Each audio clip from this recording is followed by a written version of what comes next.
നിന്റെ കുടുംബത്തെ ഞാൻ ഇവിടെ കൊണ്ടുവച്ചിട്ടുണ്ടല്ലോ. എനിക്ക് സൗകര്യങ്ങളൊന്നും ഞാൻ കൊടുത്തിട്ടുണ്ട്.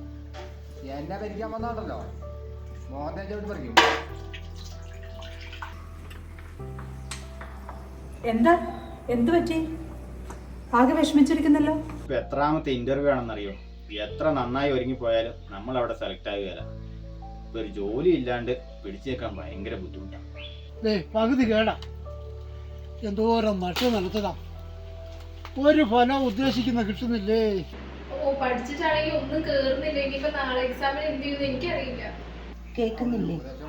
ഇയാളുടെ ഈ കുടി കൊണ്ട് ഞാൻ ആകെ മടുത്തു. ഒരു മോളാണെങ്കിൽ വളർന്നു വരുന്നു, കല്യാണപ്രായമായി, അതിനെ കെട്ടിക്കാനും ആരുമില്ല. അങ്ങേർക്ക് കുടുംബത്തെക്കുറിച്ചൊരു ചിന്തയേ ഇല്ല. അതിനാണോ അത്ര സങ്കടപ്പെടണേ?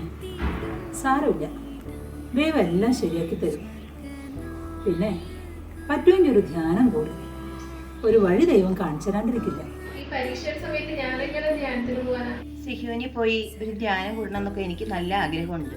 പക്ഷെ ഞാൻ എങ്ങനെ പോകാനാ? അതിനൊന്നും സങ്കടപ്പെടണ്ട. ഒരു കാര്യം ചെയ്യും, ഈ വരുന്ന ഏപ്രിൽ 13 മുതൽ 16 വരെ നമ്മുടെ ജെല്ലിപ്പാറ പള്ളിയിൽ പട്ടായിലച്ച് നടത്തുന്ന അഭിഷേകാഗ്നി കൺവെൻഷൻ ഉണ്ട്. വൈകിട്ട് 4 മണി മുതൽ 9 മണി വരെയാണ് സമയം. ഒരു വന്ന് പങ്കെടുത്താൽ മതി, ബാക്കിയൊക്കെ ദൈവം നോക്കി. പട്ടാളത്തിൽ ധ്യാനോ? നമ്മുടെ പള്ളിയിലോ? അങ്ങനെയാണെങ്കിൽ തീർച്ചയായും ഞാൻ പങ്കെടുക്കും.